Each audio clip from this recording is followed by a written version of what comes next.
Hey guys, I'm Hop. Thanks for tuning in to TFBTV. I've been testing out a few budget-friendly, low-power variable optics on a few of my ARs, and today we're going to take a closer look at two of them, the Vortex Strike Eagle and the Burris RT-6.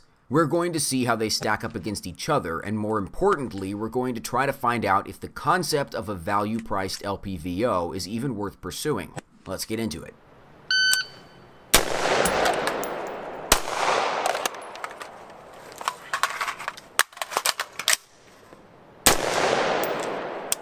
Before we get into the specifics of these two scopes, let's talk about the basics of LPVOs. The LPVO, Low Power Variable Optic, is one of two different compromise options in the world of AR optics. Let's imagine a spectrum of speed versus precision. On the one end of the spectrum, you have a typical high magnification scope, the most precise option. On the other end of the spectrum, you have a normal red dot or holographic sight, the fast option.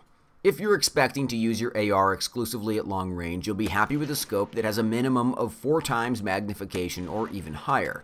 If you're expecting to use your AR exclusively at close range, you'll be happy with a non-magnified reflex sight.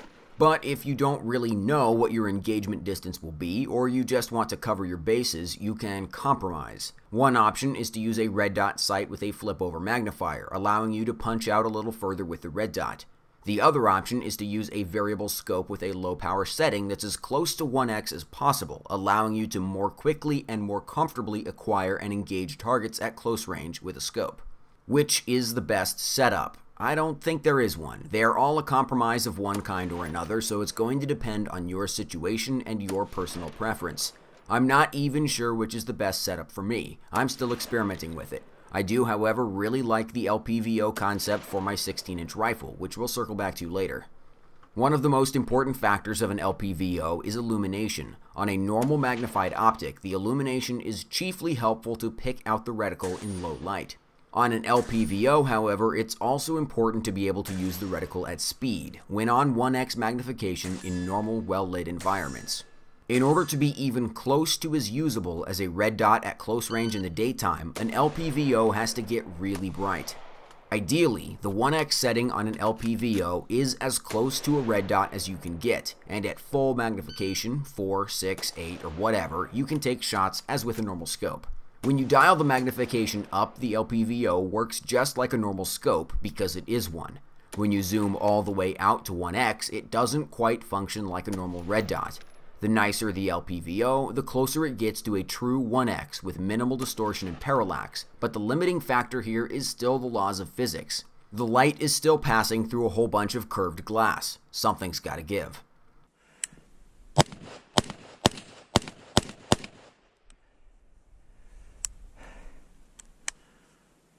It's just not the same as a red dot.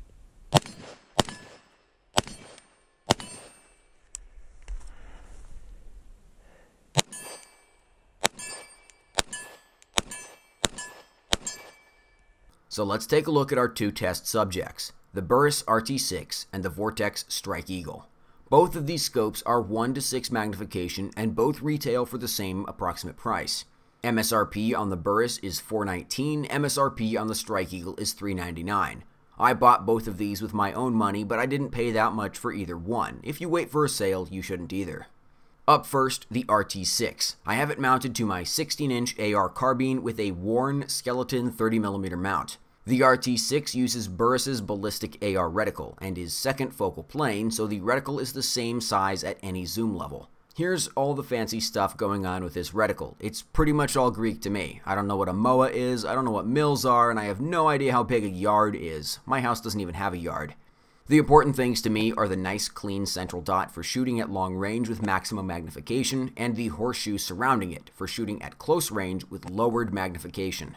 The ballistic AR reticle has trajectory compensation out to 600 yards, but in my application I'm focused on 200 yards or less, with the illumination on, the central dot, and the surrounding horseshoe light up and get pretty bright. It's still not as bright as a red dot, and it isn't as fast and easy on the brain. The controls on the RT-6 are my favorite feature. The Illumination rheostat has an off position in between each of the numbered on positions, so you can set it and forget it. One click to get to your desired brightness, one click to turn it back off. The magnification throw lever is also big and easy to use. I had no issues changing the magnification on the fly while running or in between strings of fire. I also like the turrets, which are protected and are nice and clear. Easy to read, easy to use. In the opposite corner in the green and white trunks is the Vortex Strike Eagle. I tested this on a 12.5-inch mid-length gas AR pistol using Vortex's own 30mm mount. This is the original version of the Strike Turkey with Vortex's AR BDC reticle. Like the RT-6, this is second focal plane. On paper, the attack pigeon should be simpler than the Burris ballistic AR reticle, but I find it harder to use. Instead of a clean central dot, the assault chicken has stadia lines going every which way. When shooting groups, I wasn't really sure of my reticle placement, and it was hard to get a consistent sight picture. In theory, you zero the top horizontal line at 50 and use it as your 50 and 200 yard zero. The tip of the vertical line extending upwards is your 100 yard zero.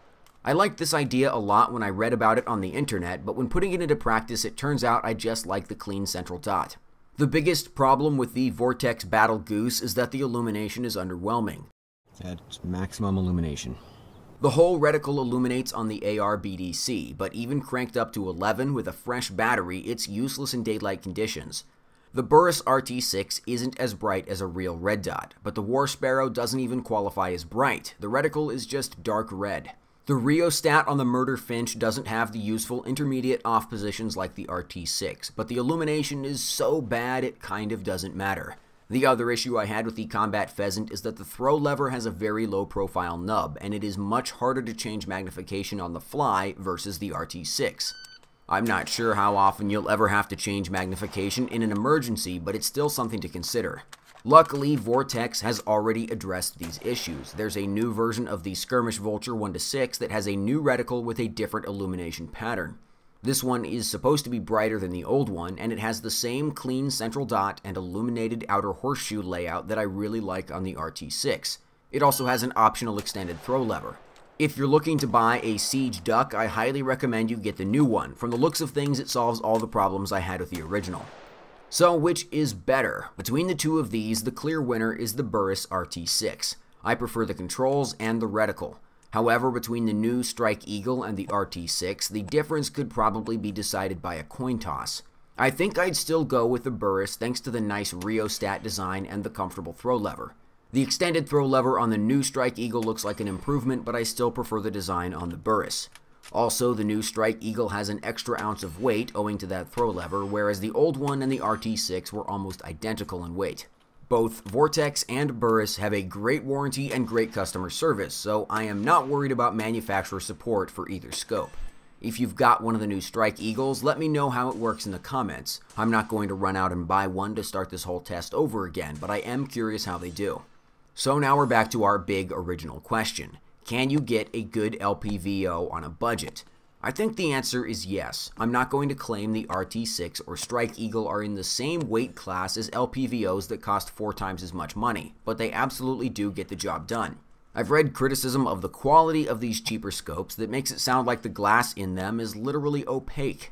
Well, I checked, and the glass in both of these scopes is in fact transparent. You can see right through it. More expensive scopes are generally going to have higher quality glass and be clearer and brighter, but if you look at them enough to tell the difference, you probably have too much time on your hands. The more immediate difference between cheap and expensive LPVOs is going to be how close the 1x gets to being a true 1x.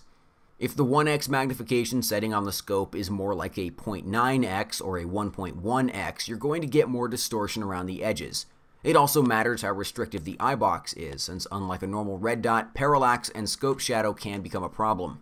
Based on my experience, the Strike Eagle had slightly more distortion at 1x than the RT-6, though neither one was enough to cause me any major problems.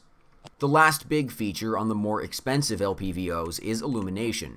The Burris RT-6 is bright enough to be usable in the daytime, but some of the fancy LPVOs get very close to being as bright as a red dot. The fire dot system on the Loopholed Patrol, for example, gets very close to being red dot bright. Unfortunately, the minimum magnification on that scope is 1.25, so you gain some and you lose some. True 1x magnification and super bright illumination are features worth spending more money on. If you like the LPVO concept and want to maximize its potential, you should consider spending more money to get more scope. If you aren't sure if you like LPVOs, you might want to start with the RT-6 or Strike Eagle to see if the concept even works for you. For me, I'm very satisfied with the Burris RT-6 and I'm going to keep it on my rifle. The 12.5 pistol, however, is going back to a red dot. Thanks for watching, guys. TFBTV is supported by our sponsors, Ventura Munitions and Top Gun Supply. Check out Ventura Munitions for any kind of ammunition you need, and check out Top Gun Supply for pretty much every kind of range supplies. We are also supported by viewers like you via Subscribestar and Patreon. YouTube is something of a hostile environment these days, so we really rely on you guys to keep this show going. Check out the links in the video description for more. We also have a Discord channel. Most people are just there for the anime, but there's some good stuff too. If you're an avid bird watcher, let me know if you caught all of my alternative names for the Strike Eagle. And if you come up with any good ones of your own, go ahead and post them in the comments. My house rules version is not to use any alliteration, but I guess it's acceptable. Take care of yourselves. See you next time.